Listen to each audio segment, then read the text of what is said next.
함께 찬양했던 이 찬양이 오늘 우리에게 주시고자 하시는 하나님의 마음이며 하나님의 뜻인 줄 믿습니다. 이 찬양의 가사를 잘 들어보면 천한 나에게 하나님께서 베풀어 주신 놀라운 은혜를 찬양하고 노래하고 있는데, 오늘 이 함께 나눌 본문의 말씀이 딱 그 내용이에요. 오늘 이 무비보셋의 이야기를 통하여서 하나님은 우리에게 무엇을 말씀해 주시기를 원하시는지, 우리가 어떤 사랑을 받고 있으며 우리가 어떤 은혜를 받고 있는 자인지를 오늘 말씀을 통하여서 우리가 깨닫고 발견할 수 있는 시간이 되면 좋겠습니다. 그래서 이 모든 것을 회복해 하신 진정한 치료자 되시고 우리의 모든 것 되신 하나님을 날마다 찬양하며 예배하는 우리 모두가 되시기를 예수님의 이름으로 축원합니다. 우리가 본문의 말씀을 통하여서 살펴보고 우리가 지난주에도 살펴보았지만은 통일 이스라엘을 이룬 다윗의 삶은 너무나도 분주했어요. 이제 통일 이스라엘을 이루었습니다. 하나님의 말씀하신 대로 이스라엘의 왕이 되었어요. 그러나 오늘 본문의 말씀을 보면 이 주변 국가들의 정복 전쟁도 끊이지 않고 일어나고 있다라는 사실, 호시탐탐 이스라엘을 노리는 적들이 존재하고 있기 때문에 통일 이스라엘을 이룬 다윗은 주변 국가들의 정복 전쟁을 통하여서 드디어 모든 나라들을 정복하고 태평성대를 이루게 됩니다. 바로 그때에 하나님께서는 한 가지를 기억하게 하신 거예요. 그것이 무엇이냐면 오늘 1절에 말씀하고 있는 것처럼 요나단으로부터 받은 은혜, 그래서 그에게 남은 자식이 있는지를 하나님은 궁금케 하시고, 하나님은 모든 정복전쟁이 끝나고 분주함이 끝나고 태평성대를 이루고 있는 그때에 하나님께서는 이 한 가지를 기억하게 하시고 궁금하게 하시고 찾게 하셨다라는 겁니다. 그래서 오늘 1절의 말씀을 보세요.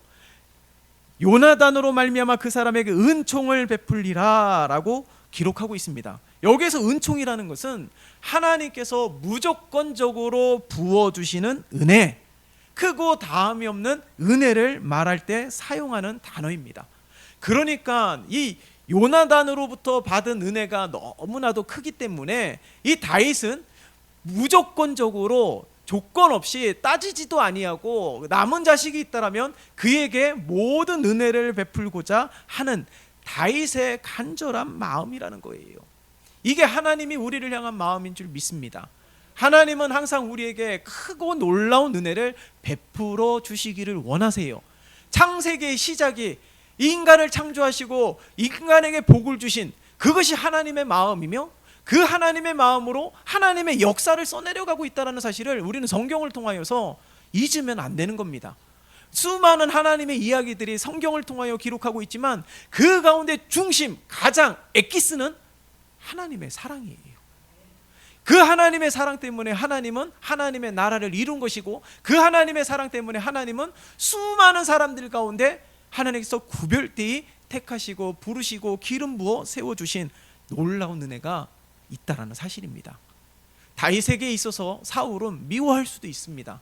그 때문에 10여 년 시간을 도망자 생활을 했기 때문에 죽을 고비들을 수없이 넘겼기 때문에 어떤 면에서는 다윗의 입장에서 사울이 미울 수도 있어요. 그러나 사울의 아들 요나단은 절대 그렇지가 않습니다. 다윗에게 있어서 가장 소중한 존재이고 보배로운 존재가 요나단입니다. 사울은 다윗을 시기하여서 다윗을 끝까지 죽이려고 힘썼던 자가 사울이지만, 요나단은 끝까지 다윗을 살리기 위해서 힘썼던 자라는 사실이에요. 그렇기 때문에 그에게 받은 은혜가 너무나도 크기 때문에 다윗은 오늘 이 하나님께서 기억하게 하시면서 궁금케 하신 요나단에게 남은 핏줄이 있는지를 살피면서 만약에 있다라면 그에게 받은 은혜를 더 없이 베풀고자 하는 다윗의 마음을 오늘 성경에 기록하고 있는 것이죠. 이것은 굳이 다윗의 마음이 아니라 하나님의 마음입니다. 하나님께서 우리를 치료하시고 회복시켜 주시는 목적, 그것은 하나님의 은혜를 누리기 위하여, 하나님께서 허락하여 주신 복을 누리기 위하여 그렇게 하셨다라는 거예요. 요나단은요, 이 아버지 사울이 다윗을 죽이려고 했지만은 요나단이 끝까지 다윗을 지킨 이유 중에 수많은 이유들이 있습니다. 친구이기 때문에, 우정을 나눴기 때문에, 수많은 이유들이 있겠지만은 가장 중요한 이유는 하나님께서 그에게 기름을 부으셨다라는 거예요. 지금 사울로부터 죽을 위기를 당하고 있고 수많은 위기에 놓여 있지만 하나님께서 그를 택하셨고 하나님께서 그에게 기름 부으셨기 때문에 언젠가는 하나님이 말씀하신 대로 이스라엘의 왕이 될 것임을 의심하지 않았다라는 거예요. 그렇기 때문에 오늘 본문 말씀은 아니지만은 사무엘상 20장의 말씀을 보면 자신과 자신의 가문의 안위를 다윗에게 부탁합니다. 지금 다윗은 도망자예요. 언제 죽을지도 모르는 상황입니다. 그러나 하나님이 그를 택하셨다라는 강한 확신을 가지고 훗날 이스라엘의 왕이 되었을 때에 자신과 자신의 가문을 살펴달라고 부탁을 하고 있다라는 거예요. 조금도 의심이 없습니다. 여러분, 이 요나단의 믿음이 우리의 믿음이 되어야 될 줄 믿습니다. 하나님이 하실 일들에 대하여 의심하지 마세요. 지금 현재의 삶을 바라보면서 하나님은 무엇을 하시는지, 하나님은 내 기도 들어주시는지, 하나님은 정말 살아계시는지 그렇게 염려하거나 의심의 말을, 믿음 없는 말을 하는 것이 아니라 하나님이 하시는 일에 대하여 조금도 의심 없이 믿음으로 선포하세요. 지금 나의 상황이 그러하지 않다 할지라도, 나의 육체적인 건강이 그러하지 않다 할지라도 하나님이 하실 일들에 대하여 강하고 담대하게 믿음으로 선포하시기를 바랍니다. 그 믿음이 오늘 우리의 믿음이 되어야 될 줄 믿습니다. 그래서 오늘 이 요나단의 믿음이 우리들의 믿음이 되어야 되는 거예요. 그래서 이제 태평성대를 이룬 다윗이 신하들에게 이야기합니다. 1절에서도 말씀하고 있잖아요. 사울의 집에 아직도 남은 사람이 있느냐. 여러분 가만히 생각해 보세요. 이스라엘의 모든 백성들은 다윗이 어떻게 살았는지를 압니다. 왕 사울이 다윗을 죽이고자 하여서 어떠한 일들을 펼쳤는지도 다 알아요. 여러분 조선시대 때에도 왕들이 자신의 권위를 지키기 위하여 무리한 방법으로 사람을 해야 하는 일들을 백성들이 아무도 몰랐을까요? 전부 다 알면서 풍자하면서 그렇게 왕을 비웃는 백성들의 노랫소리도 얼마나 많이 있었습니까? 백성들이 다 압니다. 다윗이 얼마나 힘들게 살았는지, 얼마나 오랜 시간을 도망자 생활을 했는지, 억울한 생활을 했는지 백성들이 알아요. 그런 가운데 왕이 사울의 이름을 불렀을 때에 심히 걱정했었을 것입니다.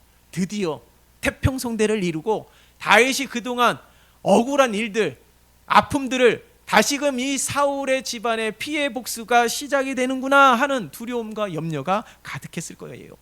그러나 오늘 1절의 말씀을 통하여 요나단의 남은 핏줄이 있다면 내가 그에게 은총을 베풀고자 하는 다윗의 마음을 보였습니다. 신하들이 왕의 명령이기 때문에 사방팔방으로 찾아다녔을 거예요. 그 가운데 사울의 남은 종이 있다라는 사실을 알게 되고 그 종을 불렀어요. 오늘 본문의 말씀 2절에 보면 그 종의 이름이 시바입니다.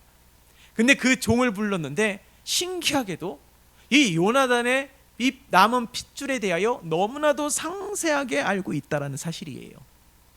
우리가 후에도 이제 나누게 되겠지만 이 시바라는 사람이 우리가 생각할 때에 조금은 이상하다라고 느꼈을 것입니다. 종이에요.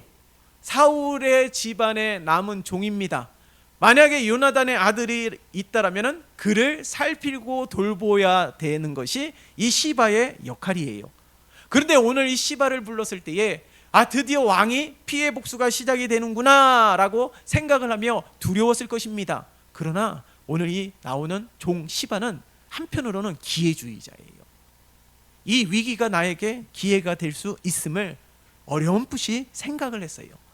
만약에 진짜 충성된 종이라면 있어도 없다라고 할 것이고 있어도 모른다라고 했을 것입니다. 그런데 오늘 본문의 말씀을 보면 왕이 명령한 대로 시바는 남은 아들이 하나 있고 그에게 두 다리가 절고 있고 그런 모든 상황, 어디에 살고 있는지까지 속속들이 왕에게 이야기하고 있다라는 사실이에요. 지금 무비보셋이 거하고 있는 성읍은 예전에 이스보셋이 거하였던 성읍입니다. 예전의 수도예요. 예전에는 사울이 다스렸던 때에는 화려했던 성읍이지만 지금 다윗이 왕이 된 때에는 지금은 사람이 살지 않는 성읍입니다. 폐허가 된 성읍이에요. 그런데 이 무비보셋이 거기에서 살고 있다는 거예요. 장애를 가지고 있음에도 불구하고 사람이 살 수 없는 환경인데 거기에서 살고 있다는 사실은 무엇을 의미합니까? 다윗이 왕이 되었으니 다윗의 눈에 피하여 사람들의 눈에 띄지 않는 곳에서 살고자 하는, 조금이나마 희망도 없고 절망이 가득한 상황이지만 살고자 하는 조금의 의지를 보이고 있는 것이 무비보셋이에요. 그런데 사람이 살지도 못할 그 환경 속에서 몸이 불편한 무비보셋, 어린 무비보셋이 살고 있다는 거예요. 오늘 본문의 말씀 가운데 보세요. 그러나 그의 종, 10절의 말씀을 보세요. 그의 종은 어떻습니까? 그의 종에게는 15명의 아들이 있고 그 시바라는 종은 20명의 종이 있다라고 성경은 기록하고 있죠. 무비보셋은 사람의 살지 못하는 환경 속에서 거해 있고 도움이 필요한 장애를 가지고 있음에도 불구하고 도움도 받지 못하고, 그리고 사람이 살지 못하는 곳에 있기 때문에 남루한 옷을 입기도 하고 충분한 영양을 섭취하지 못하며 그의 몰골이 말이 아니었을 거예요. 근데 그를 돌보아야 될 종이라는 사람은 어떻게 살아가고 있어요? 15명의 아들과 20명의 종을 누리면서 호의호식하며 살아가고 있습니다. 무비보셋에게 주어진 이 재산, 사울의 모든 재산을 관리한다라는 명목하에 시바라는 사람이 개인 사유 재산처럼 누리고 살았다라는 거예요. 그리고 정작 돌보아야 될 무비보셋이라는 주인은 돌보지도 아니하고 방치하면서 그동안 살아가고 있었음을 성경은 고발하고 있는 거예요. 그러면서도 기회주의자인 이 시바는 다윗이 왕이 명하는 이것을 충실하게 고백했을 때에 상을 받을 수도 있다, 높은 지위를 받을 수도 있다라는 기대를 가지고 다윗에게 하나도 빠짐없이 사실대로 이야기하고 있는 것입니다. 드디어 발견했어요. 요나단의 남은 핏줄이 어디 있는지 다윗이 발견했어요. 그 즉시 사람들을 보내서 궁으로 데려옵니다. 무비보셋의 마음은 어떠했을까요? 다윗의 눈을 피하여, 사람들의 눈을 피하여 살고자 하는 의지, 어린 무비보셋인데도 불구하고 살고자 하는 의지가 있었는데 드디어 잡혀서 다윗 앞에 탁 놓여져 있게 되었을 때에 무비보셋의 마음은 어떠했을까요? 우리가 함께 읽었던 말씀을 보면은 6절의 말씀을 보면 다윗 앞에 그가 엎드려 절하는 것을 볼 수가 있습니다. 그게 뭐예요? 지금 너무나도 두렵고 이젠 죽었다라는 상황이 불현듯 일게 되고 확신하게 되지만 그러함에도 불구하고 지푸라기라도 잡고 싶은 심정으로 다윗에게 엎드려서 절하고 있는 거예요. 그런데 그 다음 10절에 6, 7절의 말씀을 보면 다윗이 무서워하지 말라라고 말하고 있습니다. 요나단으로부터 많은 은혜를 받았기 때문에 내가 요나단으로 말미암아 무비보셋에게 은혜를 베풀고자 하는 이 다윗의 마음을 전한 것이에요. 여러분, 하나님께서 우리에게 이와 같은 은혜를 허락해 주시기를 원하시는 거예요. 다윗은 이 무비보셋을 보았을 때 어떤 마음이 들었을까요? 마치 요나단을 보는 것 같았을 것입니다. 요나단은 죽어서 이제는 함께 교제할 수도 없고 우정을 나눌 수도 없어요. 근데 그의 남은 핏줄을 보았을 때에 요나단을 보는 것처럼 가슴이 벅찼을 거예요. 그러나 동시에 가슴이 많이 아팠습니다. 왜요? 무비보셋의 몰골을 보니까, 남루한 옷에 제대로 영양을 섭취하지 못한 그 몰골을 보고 두 다리가 불편한 모습을 보니 다윗의 마음이 깨어지듯 아파하는 모습을 우리는 충분히 말씀을 통하여 발견할 수가 있는 것이죠. 이 그동안 어떻게 살았는지에 대하여 아주 다윗에게 하나에서 10까지 자세하게 말해준 적은 없지만 꼭 말해주고 있는 듯한 이 무비보셋의 이 모습을 볼 수가 있습니다. 그랬을 때에 이 다윗은 그동안 이 무비보셋이 누리지 못한 모든 지위와 그리고 모든 부를 그에게 허락하면서 또한 다윗과 함께 식탁에서 식사를 하게 되는 놀라운 은혜를 허락해 주었다는 거예요. 하루아침에 삶이 바뀌었습니다. 사람들의 시선을 피하고 다윗을 피하면서 살았던 무비보셋이 이제는 다윗과 함께 교제하고 다윗과 함께 식탁에 앉아 먹고 마치 다윗의 식구들 마냥, 마치 다윗의 아들 마냥 왕자처럼 살아가고 있고 그의 모든 재산이 다시금 회복해 하는 놀라운 하나님의 섭리와 은혜를 우리 성경을 통하여 기록하고 있다는 사실이에요. 여러분이 오늘 이 무비보셋의 이야기가 어떻게 들리십니까? 무비보셋이 마치 우리의 삶 같지 않습니까? 다윗이 이런 은혜를 베풀어 주었을 때에 무비보셋은 이렇게 이야기합니다. 오늘 말씀을 보세요. 8절의 말씀을 보면 그가 절하여 이르되 이 종이 무엇이기에 왕께서 죽은 개 같은 나를 돌아보시나이까. 죽은 개 같은 나, 예? 아무도 신경 쓰지 않은 죽은 개 같은 나, 하찮은 나를 왜 이렇게까지 신경을 쓰냐라는 거예요. 하나님께서 우리에게 이런 은혜를 베풀어 주셨습니다. 보잘것없는 나에게 내가 무엇이건대 하나님은 하나밖에 없는 독생자 예수 그리스도를 우리를 구원하시기 위하여 보내셨을 뿐만 아니라 제 종이었으며 이젠 이 제 종이었고 이 절망 가운데 머물러 있던 우리를 하나님의 자녀가 되게 하시고 하나님의 은혜를 누리게 하시고 하나님의 복을 받는 삶으로 하나님께서 우리를 회복시키시고 치유하셨다라는 거예요. 예수를 믿음으로 우리의 삶은 완전히 바뀌었습니다. 전에는 소망 없는 삶이었지만 이제는 소망이 있는 삶이에요. 전에는 아무런 의미가 없는 삶이지만은 오늘날 저와 여러분들은 의미가 있는 삶입니다. 그런 하나님의 은혜를 누리고 있다는 사실을 우리는 잊으면 안 되는 거예요. 오늘 본문의 말씀을 보세요. 오늘 시바는요 벌을 받아야 됩니다.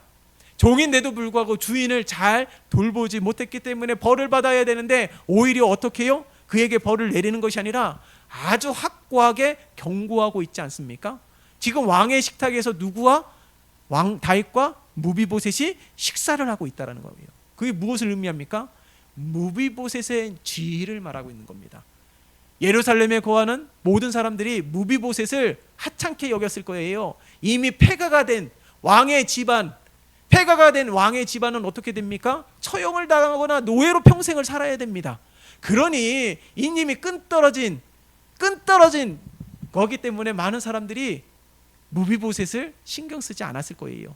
물론 사울의 추종 세력들도 남아 있었을 것입니다. 무비보셋을 통하여서 훗날을 도모할 수도 있었을 것입니다. 그러나 무비보셋이 장애를 가지고 있다라는 사실 때문에 그들에게도 조금의 희망이 없어지고 이 사울의 모든 추종 세력들이 다윗에게 충성을 맹세하였기 때문에 이 무비보셋 주변에는 정말 아무도 없어요. 그러나 이 왕과 지금 무비보셋이 같은 식탁에서 매일같이 몇 끼니마다 식사를 하게 되는 은혜를 누리게 되었다라는 것은 예루살렘과 그리고 사울의 추종 세력들에게 그리고 적대시하고 하찮게 여겼던 모든 사람들에게 경고하고 있는 거예요. 무비보셋은 지금 왕의 가족과 같은 사람, 무비보셋은 지금 왕의 아들과 같은 사람. 그러니 지금까지 하찮게 여겼던 자드가 아니라 존귀하고 보배로운 자로 여기게 되었다는 거예요. 시바라는 종도 주인을 업신 여겼던 종이지만은 이제는 이 다윗이 그에게 벌하는 것이 아니라 뭐라고요? 오늘 10절의 말씀을 보세요. 10절에 너와 내 아들들과 내 종들은 그를 위하여 땅을 갈고 거두어 내 주인의 아들에게 양식을 대주어 먹게 하라. 그러나 내 주인의 아들 무비보셋은 항상 내 상에서 떡을 먹으리라 하니라. 시바는 아들이 15명이요 종이 20명이니라. 그 다음 절 보면 시바가 왕께 아뢰되 내 주 왕께서 모든 일을 종에게 명령하신 대로 종이 준행하겠나이다 하니라. 무비보셋은 왕자 중 하나처럼 왕의 상에서 먹으니라. 벌을 내려야 되는데 벌을 내리는 것이 아니라 왕의 식탁에서 같이 먹고 있는 무비보셋을 보면서 무비보셋이 이런 사람이라는 것을 확실하게 경고하고 있는 거예요. 여러분, 하나님이 우리에게 이런 은혜를 허락해 주셨습니다. 우리는 하나님의 거룩한 자녀예요. 하나님이 가장 귀하게 여기시는 거룩한 자녀입니다. 하나님이 어떻게 해요? 지금 뒤에서 떡하니 버티고 계시는 것이죠. 하나님이 어떻게 해요? 지금 우리와 함께하고 있는 겁니다. 그러니까 우리를 해하려고 하는 악한 영들에게 지금 우리가 누구인지를 선포하고 있는 거예요. 적들을 향하여, 세상을 향하여, 우리를 해하는 모든 것을 향하여 선포하고 있는 겁니다. 여러분들 시편 23편 5절의 말씀을 보면 이런 성경 구절이 있지요. 내 원수의 목전에서 내게 상을 차려주시고, 뭡니까? 수많은 이들이 호신탐탐 그 지위와 권세를 노리고 있는 자들, 그 원수들이 가득한 식탁에서 앉아서 이가 지금 나와 같이 이 상에서 먹고 있는 이가 누구인지를 원수들에게 보여주고 있다는 뜻이에요. 다시 말해서 이 원수들이 다 보는 앞에서 같은 식사를 한다라는 것은 왕과 같은 지위와 권세를 누리고 있는 자임을 말하고 있는 것이죠. 하나님의 자녀가 바로 이런 자입니다. 하나님이 지금 나에게 무엇을 해주었습니까? 라고 이야기하는 분들도 없지 않아 있을 수도 있어요. 그러나 하나님은 지금 온 세상의 주권자이시면서, 그리고 하나님은 전능자이시면서 하나님은 우리의 아버지가 되십니다. 하나님이 우리의 아버지이시기 때문에 하나님은 우리들의 삶을 지키시고 보호하신다라는 거예요. 이런 특별한 은혜를 받은 것이 무비보셋이며, 이런 특별한 은혜를 받은 것이 바로 저와 여러분들인 줄 믿습니다. 하나님, 내가 무엇이건대 죽은 개 같은 나를, 여러분, 하나님이 우리에게, 우리가 무엇을 하나님께 하였기 때문에 하나님은 하나밖에 없는 독생자 예수 그리스도까지 희생하셨을까요? 하나님은 우리가 무엇이건대 우리에게 그만한 은혜를 베풀어 주셨을까요? 예수 그리스도 외에는 이유가 없습니다. 예수 그리스도가 우리를 위하여 십자가를 지셨기 때문에 예수 그리스도로 말미암아 은혜의 보좌 앞으로 나아가고, 예수 그리스도로 말미암아 하나님의 은혜를 누리게 되고, 예수 그리스도로 말미암아 하나님 앞에 존귀하고 보배로운 자가 될 수 있었던 것입니다. 무비보셋에게 장애를 갖고 있음에도 불구하고, 비참하게 살았던 것도 있음에도 불구하고, 물론 무비보셋이 선택한 것이 아닙니다. 무비보셋의 책임도 아닙니다. 그러나 그는 이런 어려운 생활을 하면서도 이 다윗을 통하여 하나님께서는 그를 회복시켜 주셨다는 거예요. 땅끝까지 이르러 하나님의 백성들을 모으시고 건지시는 하나님, 하나님의 이 열심을 통하여서 오늘 우리 모두가 구원을 받게 되었고, 오늘 우리 모두가 이 무비보셋이 누렸던 치유와 회복의 역사가 오늘날 우리들의 삶 가운데서도 계속되는 줄 믿습니다. 지금도 혼란스러운가요? 지금도 어려운 삶을 살아가고 있습니까? 낙심이 되기도 하고 절망이 되기도 하는 그런 상황 가운데 머물러 있습니까? 그렇다면 오늘 말씀을 꼭 기억하시기를 바랍니다. 잊혀져 갔고 관심조차 갖지 않았던 무비보셋, 하나님께서는 그를 끝까지 기억하셨다라는 것. 그래서 다윗에게 기억하게 하시고, 다윗을 통하여 은혜를 베풀게 하시고, 다윗을 통하여 회복해 하시는 하나님의 놀라운 역사들, 잊혀져 가고 무너졌던 모든 삶을 다시금 회복해 하시는 하나님, 이 하나님의 은혜와 사랑이 바로 지금 우리가 누려야 될 은혜와 사랑입니다. 그렇기 때문에 우리가 절망 가운데 낙심 가운데 머물러 있지 마시고, 하나님이 나의 아버지가 되시고, 하나님이 나와 함께 계시고, 하나님이 나의 든든한 버팀목이 되시고 도움이 되시기 때문에 우리는 언제나 하나님을 의지하며 그렇게 힘차게 담대하게 살아가는 우리 모두가 되시기를 예수님의 이름으로 축원합니다. 무비보셋이 누렸던 이 은혜, 지금 우리가 누리는 이 은혜인 것을 기억하며 마땅히 하나님을 예배하고 찬양하며 감사하며 영광을 올려드리는 우리의 삶이 되시기를 예수님의 이름으로 축원합니다. 살아계신 하나님 아버지, 감사합니다. 오늘 이 무비보셋이 누린 하나님의 은혜가 오늘 우리가 누리는 하나님의 은혜인 것을 다시금 발견케 하시니 감사합니다. 혼란스럽고 어려운 가운데 있다 할지라도, 우리의 마음이 공고하고 지쳐 있는다 할지라도 하나님의 마음을 오늘 말씀을 통하여 깨닫고 발견하며 하나님을 의심하지 아니하며 하나님을 부여잡고 더욱더 힘차게 살아가는 우리 모두가 되게 도와주시옵소서. 우리의 마음과 삶도 온전히 회복시켜 주시고 치유하여 주시는 하나님의 은혜와 은총이 가득한 삶이 되게 축복하여 주시옵소서. 예수 그리스도의 이름으로 기도드리옵나이다. 아멘.